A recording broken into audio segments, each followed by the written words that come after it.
2025ला मी महाराष्ट्राच्या विधानसभेमध्ये एक लक्षवेधी आणली होती, ज्याच्यामध्ये ॲनोलॉग चीज आर्टिफिशियल पनीर याच्या विक्री संदर्भातले काही महत्त्वाचे मुद्दे समोर आणले होते.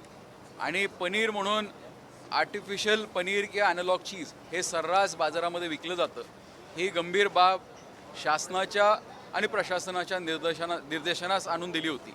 आणि त्या अनुषंगाने म्हणजे साधारण वर्षभरानंतर FDA ने एक अध्यादेश काढला, निर्देश काढले, ज्यानुसार 1 मेपासनं सर्व आस्थापनांना जे पनीर विकतात त्यांना स्पेसिफाय त्यांच्या मेनू कार्डमध्ये स्पेसिफाय करणं अपेक्षित होतं.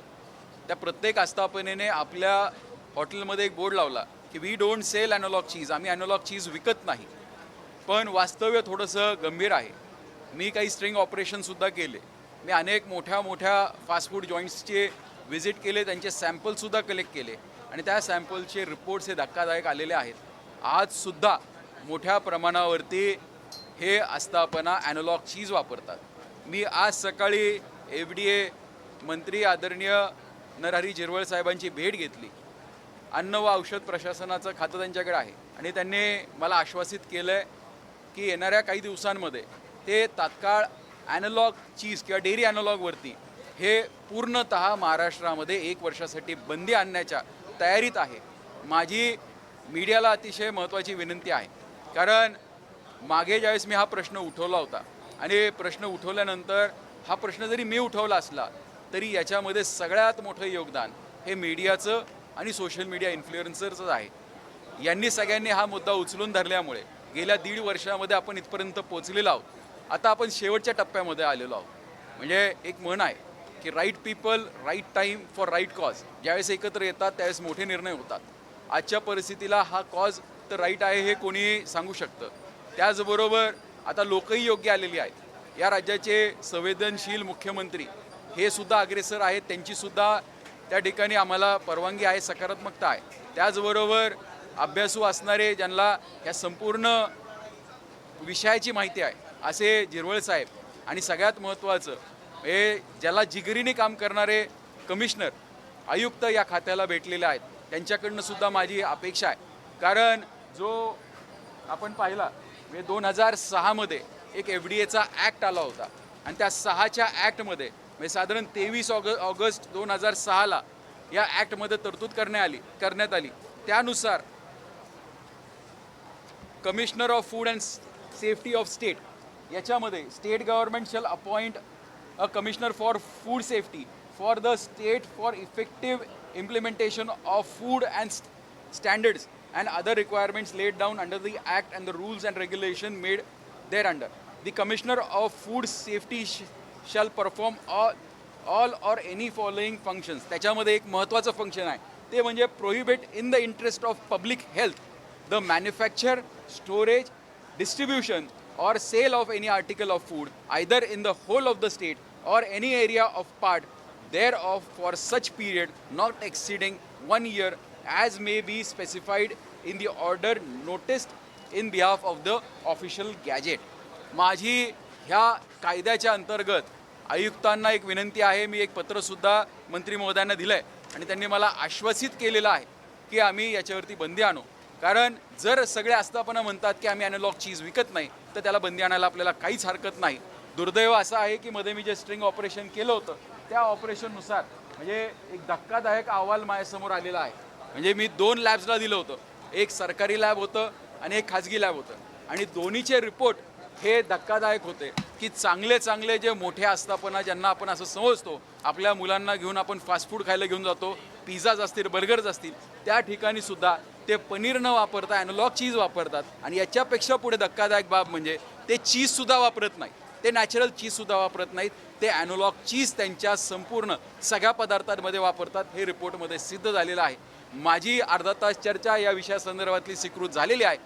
अर्धा तास चर्चा त्या दिवशी होईल त्यावेळेस मी हे सगळे रिपोर्ट्स पटलावरती ठेवणार आहे.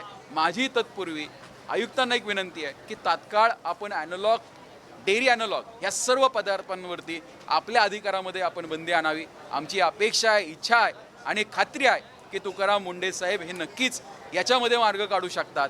माझी मीडियाला आणि सोशल मीडियातील सर्व इन्फ्लुएन्सर्सला एक विनंती आहे की हा लढा काही माझ्या एकट्याचा नाही आहे, हा लढा जनहिताचा आहे, हा जन आरोग्याचा आहे. आपण सगळ्यांनी जसं मागे याला महत्त्व दिलं होतं, परत एकदा जर महत्त्व दिलं तर येणाऱ्या काळामध्ये नक्कीच बंदी झाल्याशिवाय राहणार नाही याची मला खात्री आहे. धन्यवाद. नाही, दुर्दैव काय होतं, पिझ्झा बर्गर जॉईंट्स विकणारे जेवढे फास्ट फूड जॉईंट्स आहेत ते ज्यावेळेस त्यांचे सॅम्पल रिपोर्टिंगला पाठवतात, ते रिपोर्टिंगला पाठवताना ते असं लिहितात की याच्यामध्ये मिल्क प्रोडक्ट आहे का. तर मुळात दुर्दैव असं आहे की ॲनोलॉग चीजमध्ये काही प्रमाणामध्ये मिल्क पावडर टाकतात, त्यामुळे रिपोर्टमध्ये मिल्क प्रोडक्ट आहे असं येतं. माझी विनंती सरकारला अशी आहे, माझी विनंती प्रशासनाला अशी आहे की यांचे सगळ्यांचे सॅम्पल तुम्ही आजच्या आज तुम्ही उचला आणि हे सॅम्पल तपासणीला द्या आणि देत असताना याच्यामध्ये मिल्क प्रोडक्ट आहे का, याच्यापेक्षा हे ॲनोलॉग आहे का, याच्यामध्ये तेल आहे का, याची खात्री तुम्ही करून घ्या. मी खात्रीशीर सांगतो तुम्हाला की हे सर्वजण ॲनोलॉग चीज वापरतात, नॅचरल चीज कोणीही वापरत नाही, पनीर कोणीही वापरत नाही आणि हे खूप घातक आहे. हे फक्त आणि फक्त तेलाचे गोळे आहेत.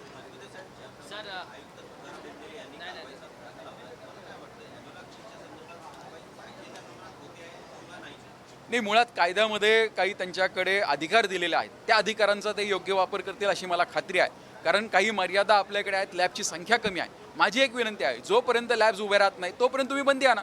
ज्यावेळेस लॅब होतील त्यावेळेस आपण तपासणीसाठी संधी देऊ. आणि मुळात कायद्यानुसार त्यांना अधिकार आहेत ना. कायदा क्लिअर सांगतो की commissioner has the right to prohibit sale, production, manufacturing सगळं ते प्रोहिबिट करू शकतात. त्यामुळे त्यांनी त्यांच्या अधिकाराचा पुरेपूर वापर करावा. मी खात्रीशीर सांगतो की देशात महाराष्ट्र हे पहिलं राज्य असेल एवढा मोठा निर्णय घेणारा, आणि देशातच नाही तर संपूर्ण जगामध्ये एवढा मोठा निर्णय घेणारा महाराष्ट्र हे पहिलं राज्य ठरेल.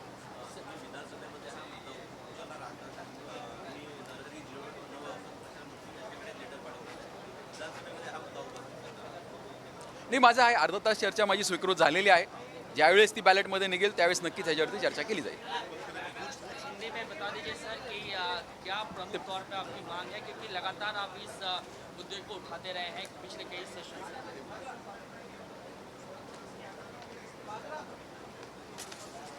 नमस्ते.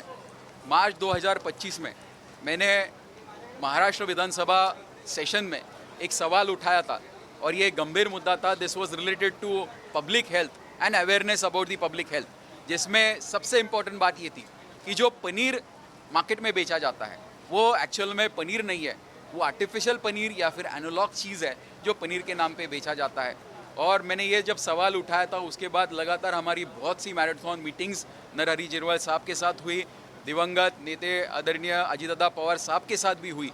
और ये सब होने के बाद एफडीए ने एक नोटिफिकेशन जारी किया था और वो नोटिफिकेशन के तहत 1 मई से महाराष्ट्र में हर जगह पे जो भी आस्थापना है, जो भी रेस्टोरेंट्स है, केटरर्स है, वो अगर पनीर बेचते हैं तो उन्हें एक बोर्ड लगाना इंपॉर्टेंट था या फिर उनके मेनू कार्ड में स्पेसिफाई करना था कि हम लोग एनालॉग चीज़ नहीं बेचते, हम लोग प्योर पनीर बेचते हैं. एज ऑन डेट अभी सभी ही रेस्टोरेंट्स ने अपने अपने होटल्स में ये बोर्ड लगा दिया है कि हम एनालॉग चीज़ नहीं इस्तेमाल करते.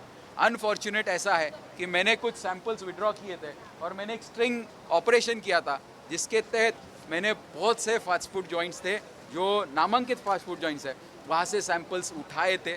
वो सैम्पल्स बाकायदा गवर्नमेंट लैब और प्राइवेट लैब में दिए थे और ये सैम्पल्स वहाँ पे फेल हो गए. ये सभी सैम्पल्स एनालॉग चीज़ के हैं.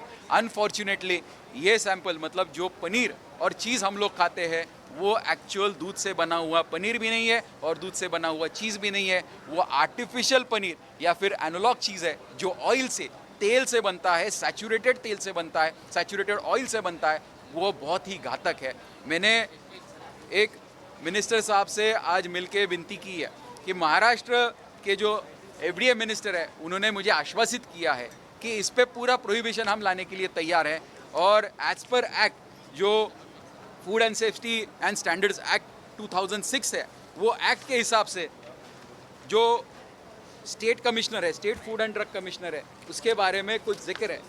पॉइंट नंबर 13 है जिसमें commissioner of food safety of the state government shall appoint the commissioner of food safety for the state for effective implementation of food safety and standards of other requirements laid down under the act and the rules and regulation made thereunder.